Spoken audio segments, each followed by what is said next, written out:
blast off and the clock has started. Penis! It's one small step for man, one giant leap for mankind.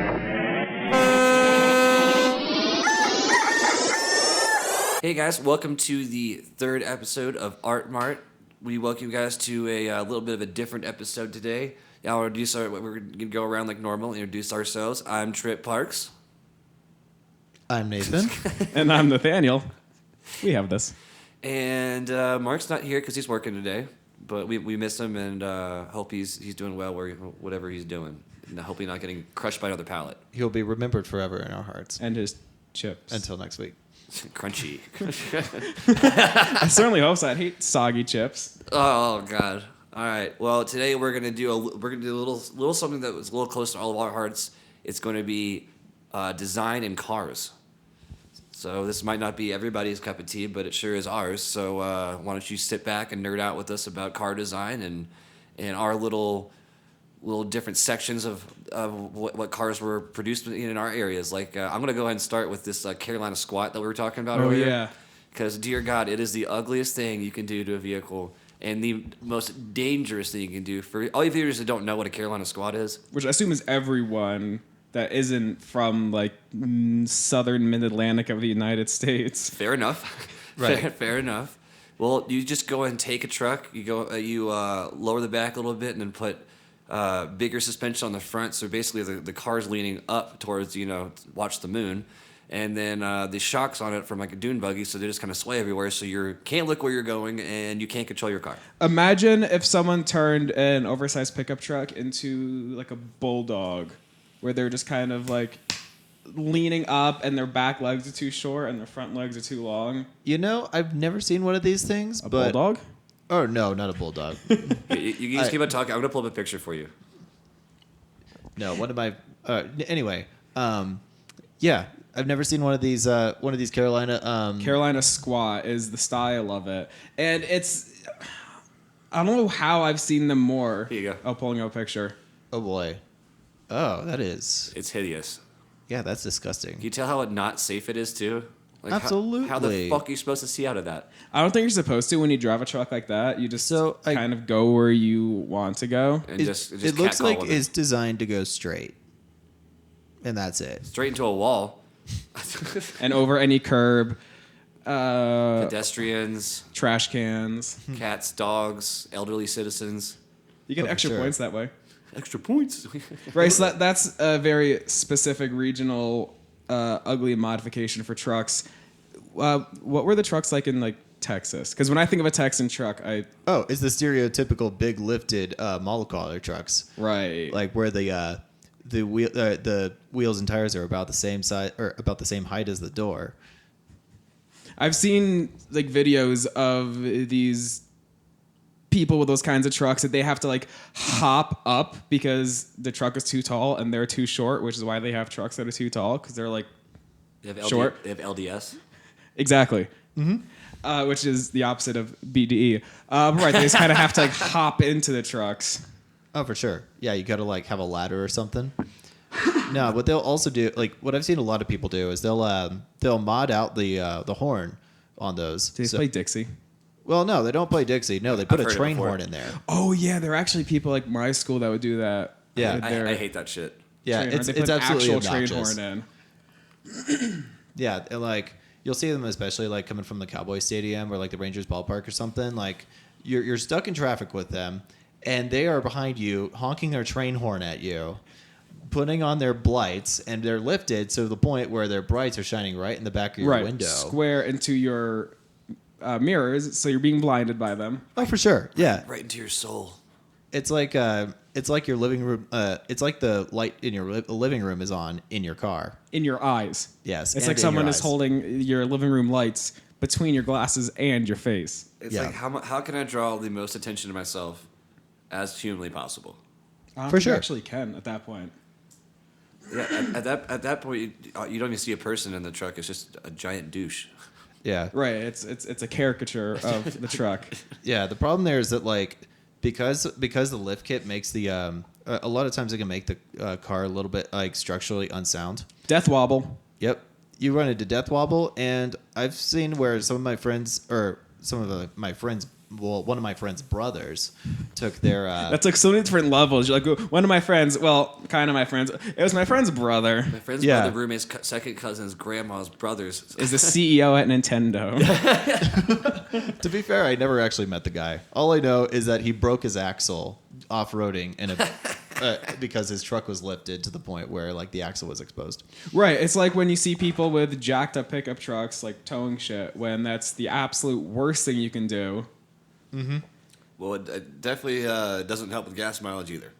No, for sure. That's But we're talking about trucks a little bit. I want to talk about cars in everyone's areas because I don't know about you guys, but people used to like slam the fuck out of their cars in Northern Virginia. that was kind of. It wasn't one of like the bigger subcultures in like upstate New York. There weren't a lot because it was like kind of farmland, kind of city. So there was like still the hella flush, like with the rolled fenders and everything. Right. But then there was also like the lifted pickup trucks. So it was like a little smattering of everything. Yeah, that was the same for me because you had like the Appalachia people, then you had the people from DC, and Right. they just did not mix. The Jettas. Well, yeah, because you had like all these guys like taking their little Honda Civics and like tweaking them out. Civics. It's Why always is it fucking always the Civics with the fart cans. Oh my god, it had the J2Z engine in it, and it was so. No, I hate J2Z engines. I mean, if there's a J2Z swap on a Civic, that would be actually kind of cool, just because how stupid it is. Exactly. Like putting a Corvette engine in a Mustang. Oh Jesus Christ! It just like ruins everything, which is a that's lot more fun ridiculous. that way. One of the things that was popular when I was in high school was like putting an Evo engine in cars. Where Like, do people get Evo engines lying around? I mean, you, it was you can order them straight from the factory. They still make them? yeah, it was like pre Like the 20. Mitsubishi Evo we're talking about. This was like back in like before 2010 though. Like the last one I think dropped in like 2011 or 2012. No, it was 2013 Okay. That was the last year of the Evo? because a drummer in one of the bands I was in ended up buying the final edition of it. Oh, dang. Yeah, it was pretty sweet. Yeah. I knew a guy who put it in his El Camino. Oh my god! Yeah. I really want to see how many people just were seething mad over a Mitsubishi engine thrown in an El Camino in Texas. Oh, I know. It was great. The thing Oh, that had been amazing. the thing idled it. Blood. It idled at 20 miles an hour. Yeah. Like legit. Like yeah, if you weren't like if you didn't You have weren't your brake, riding like on the brake. if you weren't riding the brake, that car was moving. Well, what I love about all this, these swaps, stuff like that, and the lowering the cars. I don't know if you ever seen someone with a car that's like really, really low. I mean, like On bags. yeah, pretty much. Yeah, at that point, and they're having the worst time getting into like a gas station with the little bump through, like backing Did up. you like trying that to get it- sideways Yes. over speed bumps? Yeah. Yes. Yeah, oh my god, it's so silly.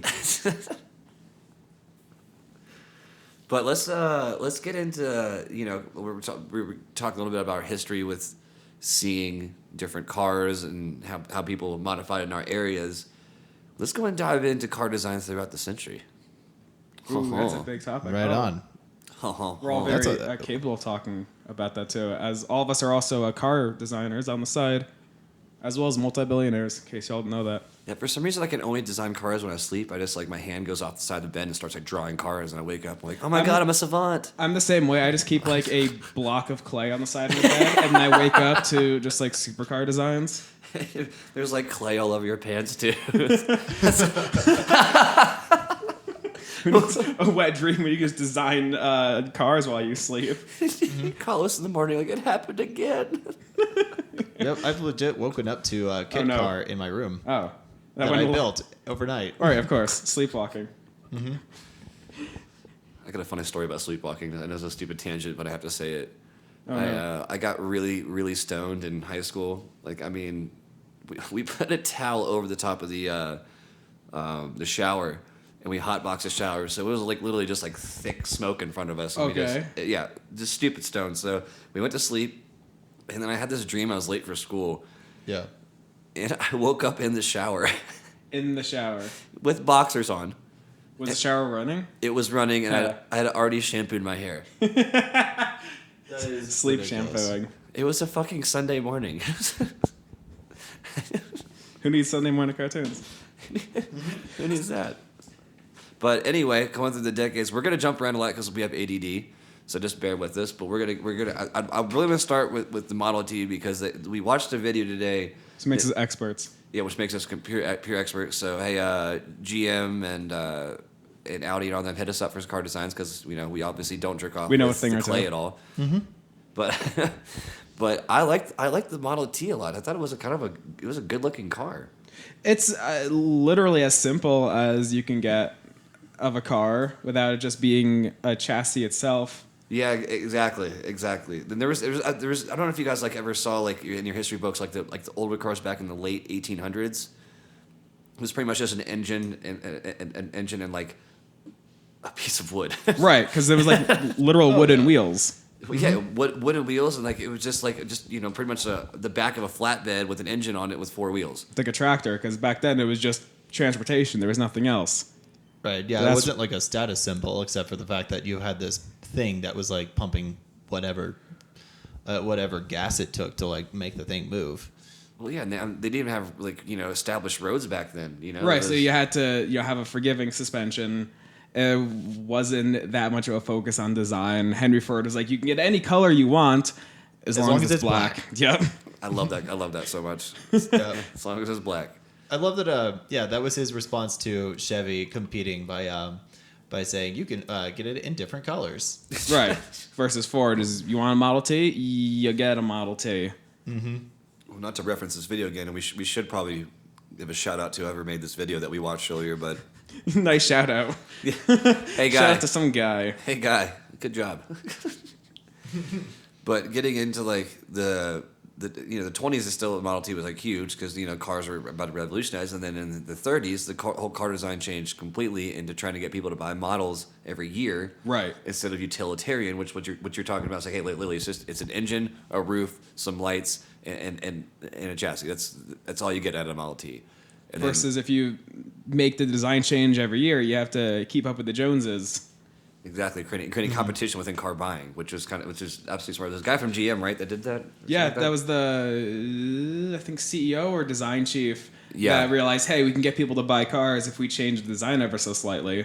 It's not like they were really competing on performance back then because no one really knew how ICE or internal combustion engines worked super well. So just here, our car's prettier, buy our car. Well, yeah, I mean, we were still using cruder oil too. We have a much better refinement process now. It was just the engines sucked back in the day. Right. So in the 30s, they changed to more aerodynamics because they couldn't change much with the engines. Right, exactly. Mm-hmm. Right? So are you guys big into 30s cars at all? Honestly, I don't really know that much about 30s cars.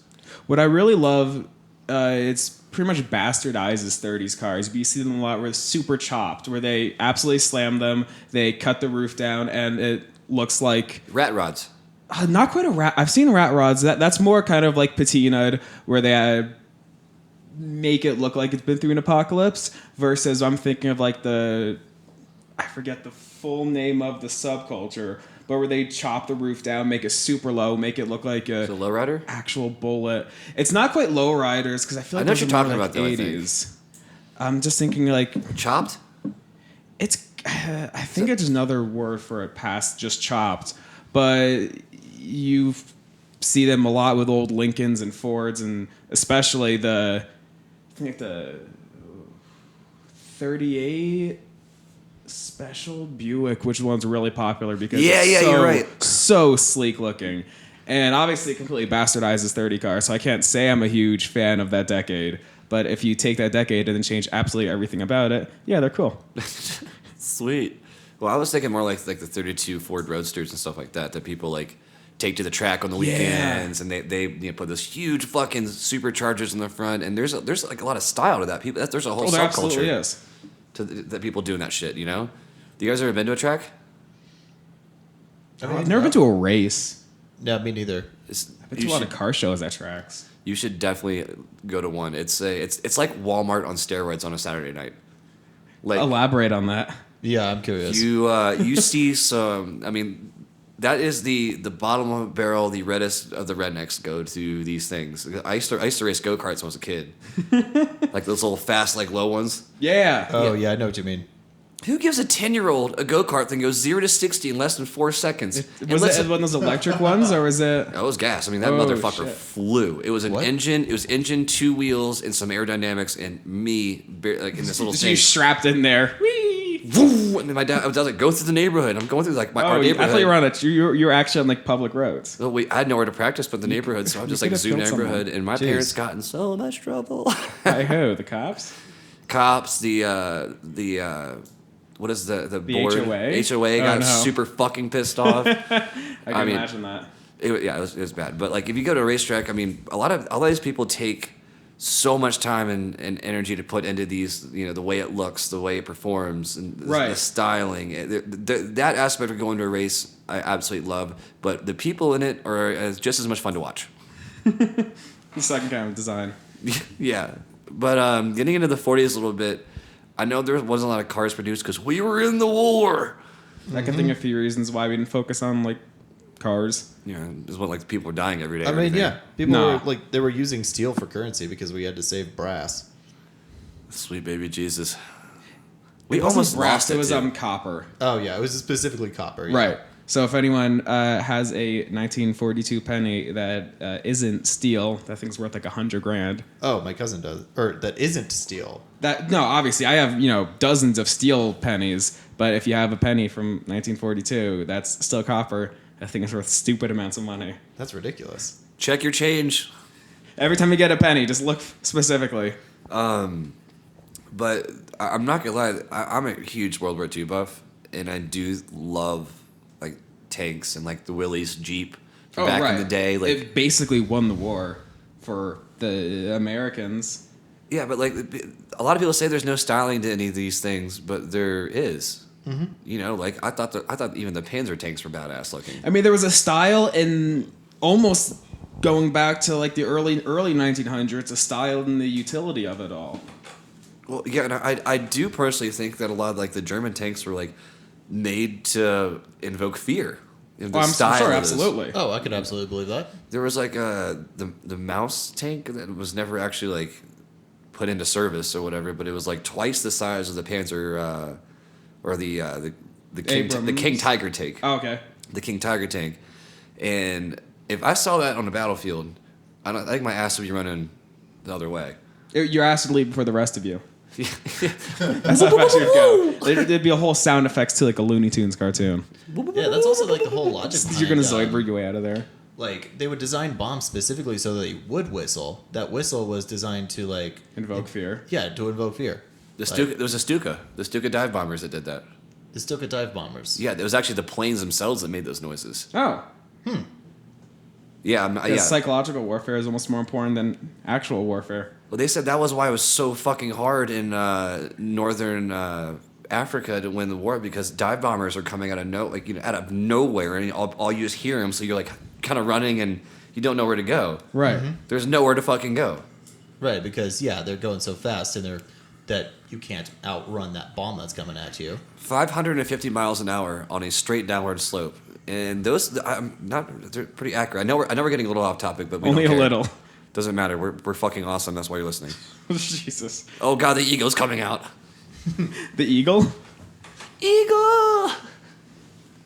But thankfully, after the war, they were able to kind of focus more on design and the whole 50s retro futurism. America, we're the best. We just won the damn war, so let's make our cars look as extravagant and extra as possible. You can see that in like the old Bel Airs and especially the Chryslers too, with the whole Art Deco movement as that was really starting to grow. Well, yeah, and I think they took that straight from this whole space age. Absolutely. Idea. I mean, like, look at the fucking tail fins on the '50s cars. It does look as close to a rocket ship as you can get. There was actually a car that was made. Like, it was actually it was a single seater back in the '50s. It was a concept car, Yeah. and it was literally a rocket shape. Because that's how else do you show our American exceptionalism? One, promising we're going to go to space. Two, here's a car that looks like it's going to go to space. So, Well, I don't know about you guys, but I've never liked the '50s styling of cars. I don't know. All I know about the 1950s is like the Ford Falcon. that was not even until 63. It wasn't? Okay. Yeah. Yeah, it goes to show I'm not a history buff on cars. Yeah, the Falcon was kind of the beginning of the American economy cars. I know we're kind of skipping ahead to the early 60s, but it kind of went the opposite direction of these extremely opulent Cadillacs and like the 57 Eldorado that was just two massive tail fins the entire car. Well, I mean, I after a while, you kind of tire of the same shit. You know, Or just can't afford it. For sure. Well, can't afford it, like, or you know, pop culture changes and the style of everything changes. And I absolutely love 60s cars, though. 60s are, they really, we talked about this everywhere. Yeah, we talked about before, the Jaguar E-Type. E-Type by far. It started in the 50s, though, right? I think it might have been like 61 or 62. I don't think it was late 50s. Well, probably not because of the rounded shape was so... Right, because Jag in the 50s was still kind of proper, like stiff upper lip, British, harumph, versus the E-Type, which I think was the fastest car in the world when it first came out. Yeah, it was, 100%. They speed tested it on like the M4, just like on an open highway at like 2 o'clock at night when there's no one else on the road. I know this story. Yeah, it was on Top Gear or something like that. Probably. That's where all of my car knowledge comes from. But probably my dream 60s car would be a split window 2nd gen Corvette. It's just like a Stratocaster on wheels, and it just looks so sick. Oh, of course it was sick. What was it? Was it 3 astronauts that had all the same Corvette back in the 60s? Yeah, they all had a Stingray. Yeah. The Apollo 11 astronauts. I think they were all given Stingrays. So they technically couldn't give them to the astronauts, right? Because of, you know, they were government employees. It would be bribes. Bureaucratic. Right, so they're bribes. So they gave all 3 of these astronauts Corvettes for $1. It's a true story. It's a true story. That's bureaucracy that matters. Well, I mean, it was a great fucking promotional scheme from Chevrolet. Because they looked like an actual spaceship. Expect that split window in the back of the way, it just tapers down. It is, God, those are such beautiful cars. There was one car show we'd go to back in New York where there's this one guy that'd go to a lot of them. In his split window barn find Corvette, the thing was rusty, it was patinaed. It still had an original Kennedy for President sticker on the bumper. What? That was almost my favorite part of the entire thing. Oh, and my it looked like God. he just pulled it straight from the barn. But when you see every other split window that looks like it gets rubbed with a diaper every night, it's really cool seeing super old, beautiful works of art that are like actually kind of appreciated. Well, I'm loving like these like barn. Do you know what a barn find is? A barn find? Barn find. Oh, barn find, like a car you find in a barn. Yeah, there's Basically. there's like actually a lot of people finding these old cars in barns lately. Like, you know, people go actually barn hunting for cars and whatnot. And there's like all these old rare cars are just sitting in barns. That old people just left in a barn. Yeah, Because it was a car back then. there was one YouTube channel I was looking at. Some guy bought a property for like a rental, and he wanted to use the shed to put all the or this little barn thing to put his tractor and shit in. And this dude opens up for the first time. It's a BMW M1. Oh, jeez. Are you kidding me? The 80s supercar they made. Right. That was kind of like the pioneered the 80s hypercar movement. 100%. It's just there. I mean, one of the, in my opinion, one of the most futuristic cars ahead of its time, stylistically. Well, that probably goes to the Countach. That car came out in 73. That thing's from the early, when we were still making like the Cadillac Eldorado, the box on wheels. Lamborghini was over there making the Countach because. Well, let's be honest, the Miura changed it even more. Right, really. I mean, the Miura was the first supercar. No one thought you could do that with a car until they did.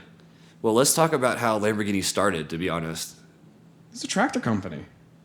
it was and Ferrari shit on him. It was like he was like, you can't make a car. You're a tractor maker. So he's like, hold my beer. Came out with the Miura, and it was a huge success. Right, because as cool as Ferraris were, they were kind of Grand Tours, luxury sports cars. But the Miura, M-I-U-R-A, which I recommend everyone Google it because it's probably one of the most beautiful cars ever made, and you'll probably never see one outside of a museum. But yeah, 100%. Yeah, it reinvented what people thought you could do with a car, and now there was a new pedestal. Well, yeah, and then if we're gonna go ahead and go through this because supercars are obviously every person's favorite cars. Of course, because they're heckin' neat. Yeah, but like you said, the Countach really changed things and got. That's when sports cars and went with that extra length to just try to outdo each other. Right, just be as obnoxious as possible. Like what was it the Magnum PI Ferrari? Oh, the 328? I get a little fuzzy with like the 70s and 80s Ferraris because there were so many. Stop naming them numbers and start naming like cool things like Flash Gordon. Countach and Diablo. The fact they called a freaking car the Diablo is... I love it. It's so crazy. There's a Diablo that drives around Denver a lot, and you see it every now and then everyone posts pictures of it in like the car spotting groups. But it's like one Diablo. Well, the best part about those cars is those are the cars you wanted as posters as kids. They were poster cars, literally. Like that is a badass looking car. And like, right. I mean, Ferraris are cool too, but 9 out of 10 people had fucking Lamborghini posters in their rooms. Because they're polarizing. There are a lot of people that don't like them because of how stupid they look. They do look stupid. I love it. They look stupid though. You can't argue that. I don't know. I always like the look of Lamborghinis. Oh no, I'm 100% saying I love them, but they look ridiculous. I mean, it really is kind of hard to argue. They look like they look like if somebody just like took like a doorstop and turned it into a car. I was probably like a mile behind a Gallardo on the way here tonight, and I just like saw the taillights go when they were braking. I was like, that's a dang Lambo the guy's driving in rush hour traffic. You know what it looks like because it's so distinguished. Right. Mm-hmm. So distinguished. Like you're right. They do look like little wedges. But they make them look so mean and monstrous that you can't help but take pictures of them. Like not many brands are like that. No, like car brands, like obviously not many car brands. And Lamborghini kind of got a little mellow with their cars lately. If you looked at like the Huracan is not too offbeat. Like it's kind of mellow. It does look a little normal, but you still an Aventador. You can still spot that from forever away. That still looks like the spiritual successor to the Countach. Well, so I was at Apex Live with Austin. Shout out if you're listening to the podcast. Probably not though. But we went down to Apex Live and like everyone there is loaded pretty much. Right. And there was 2 Lamborghinis parked out front, and one was it was an Aventador.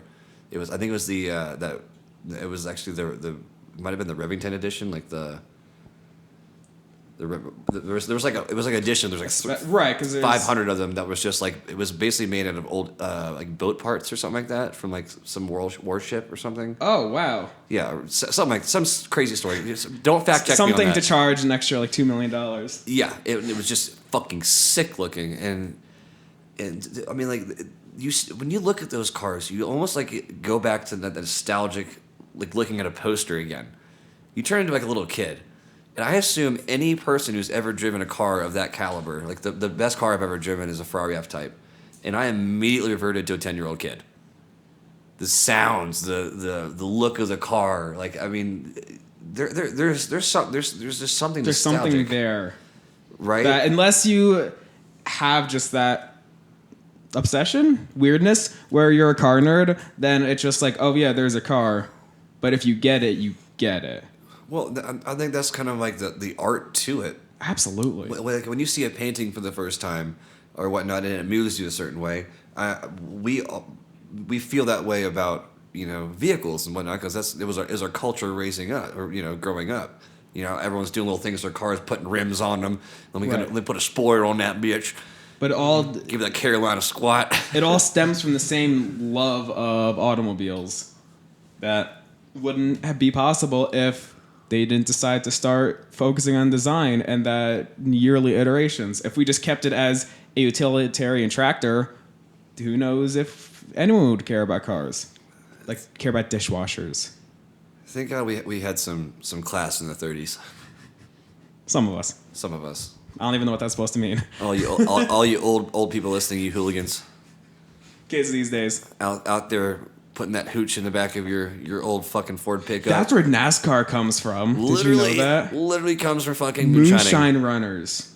That's just the coolest thing. Yeah, they came up with it was in Franklin County, Virginia. Right, I got moonshine from there once. It was the best alcohol. Was it that I actual had. moonshine or was it just like? From Tickle from the Moonshiners from like Discovery? Wait, The Tickle. I feel like that was just like, because I've gotten like, quote unquote, I'm putting air quotes, moonshine. That's just like normal alcohol they just sell to in a mason jar. This was definitely not. This was the real deal. I actually did used to love that show, Moonshiners. I did too. And the only reason I dated this girl in college, and she lived in the heart of Franklin County. Like, I mean, right there. And pretty much everyone there doesn't buy alcohol from liquor stores because everyone knows someone who's got a still. Right. Everyone knows, like down there. It's still huge down there. Everyone's got a Stills still. are still huge. Oh yeah, they're still huge. Haha. And for my birthday, her dad got me a gallon of moonshine from Tickle. Like Which this means nothing to probably anyone else. But there was a show on Discovery Channel like 8 years ago that was following moonshiners. Yeah. But it was 8 years ago. It was a while ago. Pretty big. And I got moonshine from them, and I ended up like jumping off of this roof in college or something like that, and I tweaked my neck really bad. As one does after drinking Moonshine, right. But the ironic part is that Monday my neck was tweaked. I couldn't even get to the gym, and I was like, "Fuck it, I'm just gonna drink some of this moonshine." I woke up in the morning and my neck creak was gone. I was like, "That's like hill magic." It kind of is. There's like some spirit fairy in that moonshine.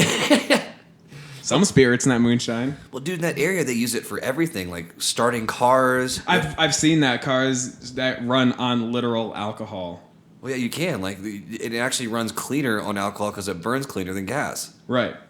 That's the weirdest thing too about how cars are evolving to be able to use other forms of energy. Obviously, electric cars don't need a grill per se, but they're still being designed like a normal looking car because I feel like it would freak people out if they saw something that didn't have almost a facsimile of a grill coming at them. For sure. I think that's why Tesla was so popular when they introduced a full electric car that looked normal. Right. Because everything else at the time, like, if it was an electric car, it looked like a freaking Prius. Right. It was like a look at me. I'm driving an electric car. I'm going to be quirky. Well, I don't know about you guys, but when I see electric car, I think it's really weird. Number one, it doesn't make any noise. Like, a noise to me adds to the aesthetics of the car.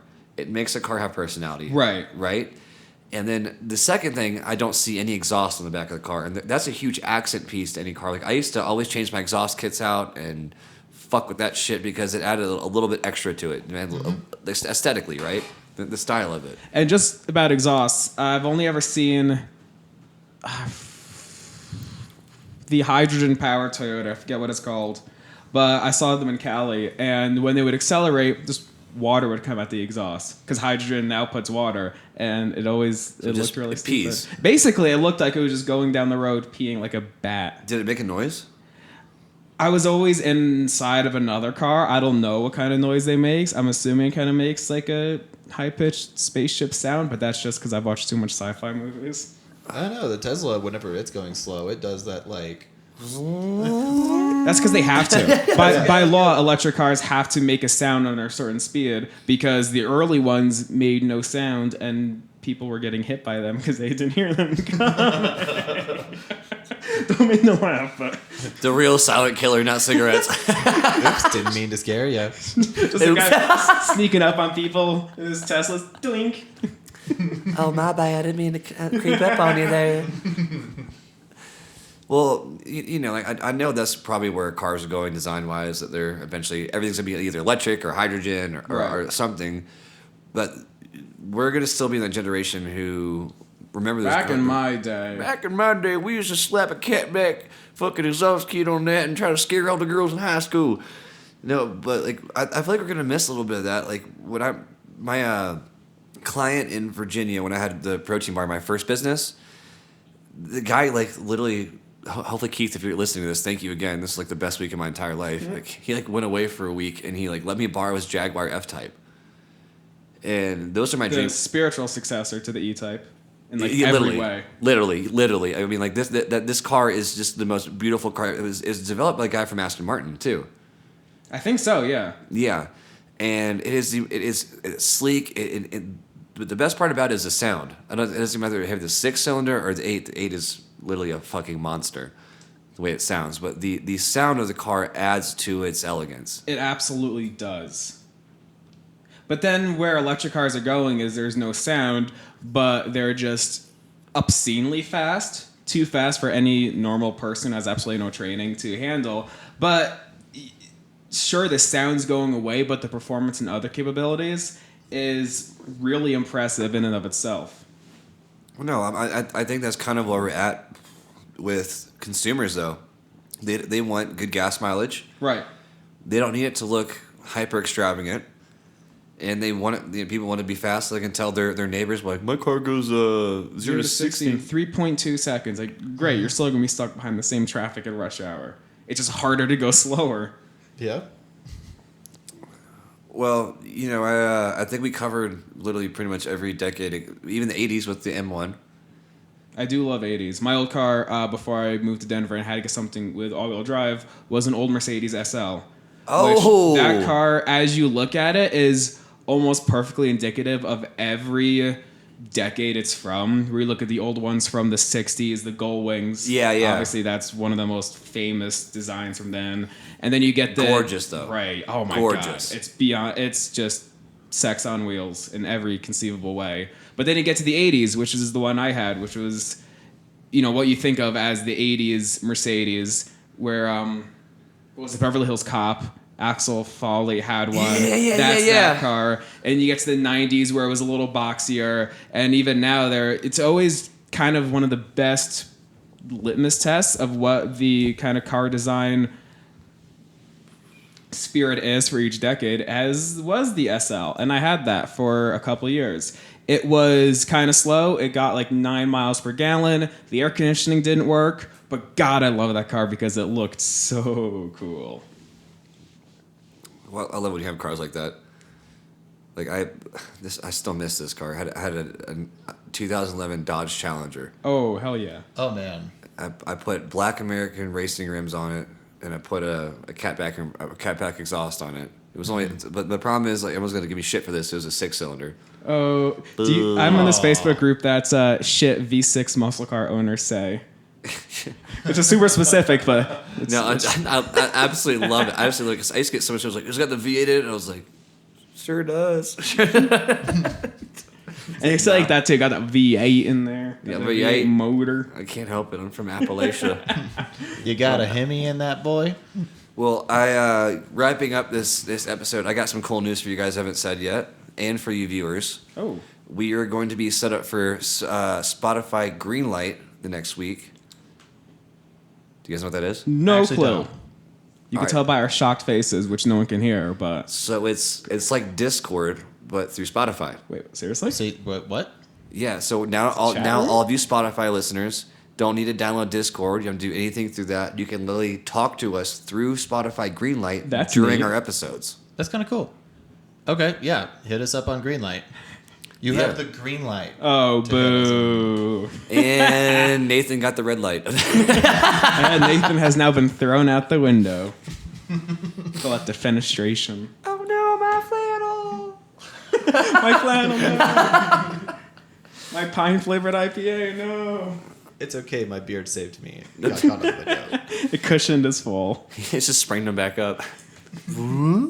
But anyway, So Spotify Greenlight. yeah, Spotify Greenlight. It's a whole new thing. I'm pretty sure I heard about it today, and I looked up some information about it, and it's literally just kind of like Discord, but for our Spotify users, which is our biggest demographic. That's cool. So all you Spotify users, hopefully by Saturday for Brutal Brunch, if you guys are listening, make sure you guys are ready around 11-ish. Mountain time, wherever you're at, and you'll be able to talk to us. That's what, actually live. 1 o'clock, 11 o'clock Mountain is like 1 o'clock Eastern. 1 o'clock, yeah, 1 o'clock Eastern, and all you Europeans out there, make sure that you're listening to us late. Or you could just Google what Mountain Time is for your local time zone, because I think we're like GMT -8 in daylight savings time. I don't know. I think it's like GMT -6. I don't think it's 6. I thought 6 no, was it's the minus- East Coast. No, you have to square it by pi. It might be 7. But I don't know when it I'm pretty comes sure to daylight Eastern was savings. 6.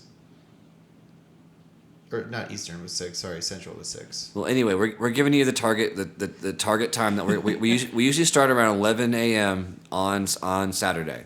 So if you want to talk to us live, like ask us questions, we'll have a painter Cyberbully on. us. Yeah, we'll have a painter on this Saturday. Ask her questions about whatever you really want to. Just don't be mean, or we'll shit on you on air. You can just be mean to us. Yeah, be mean to us. Like we're fine I'm with like a that. verbal masochist. Yeah, because but we will give it back. Of course. If Yeah. you can't dish it out as much as you could take it. Yeah, all those sayings. But anyway, make sure you guys are following us on Patreon. Go on Discord because we're going to start that pretty soon. I'm kind of technology special. I'm not good at using that stuff, but we're going to get that on there too. Follow us on Instagram. Instagram's Art Mart Official. Official Art Mart. What's the order? Yep, Art Mart Official. And then make sure you follow us on our page on Facebook. Facebook too. We have Thank one you. of those Facebook ones. And follow all of us personally on Instagram because we all crave social media validation. I'm on Instagram at Diamond Nathaniel. Feed our egos. Yes, please. Yeah, Nathan, yours is BS something, right? Oh, it's Nathan_BS. It actually is. He's not BSing you. Bullshit. It's actually Blake Smith. Thank you very much. Oh. And Trip, where can people find you? Trip_ the podcast guy. Oh, I changed my name. you call yourself the podcast guy. Might as well coin it. I know there's probably other ones out there, but there's no one named Trip. If there is, I will send you feces in the mail. I was going to say a cease and desist, but okay. That works too. That's another approach. It's I'm still a looking forward cease and to desist. my weekly mailings of feces. And on all of those notes, Trip, stop eating beef. Anyway, yeah, follow us on all those things. Make sure you're supporting us. Tell your friends, family, dogs, cats, sisters, brothers, second cousins, mothers, whatever. Please spread the word because every little bit helps. We're trying to start this studio out and whatnot. If you're in Denver, if any of you guys looking to start a podcast, we distribute, we produce, we edit. one-stop shop, if one might say. Yeah, and then we also have a studio if you don't have any equipment yourself. So make sure you guys go to trips2cents.com, go down to the contact page, and then you can just send a little inquiry about it, and we can give you pricing and anything to help you guys make sure you guys are doing what we're doing. Because we have a blast doing this, don't we? Oh, yeah. Yeah, that's why we do it twice a week for you guys. I mean, we have a blast doing it, especially on Brutal Brunch when we can really let loose. In case this isn't. This is us somewhat restricted. Yeah, I could tell like the little difference in like how loud we were. Oh, for sure. Yeah. But anyway, thank you guys so much for watching, and as always, peace. Peace.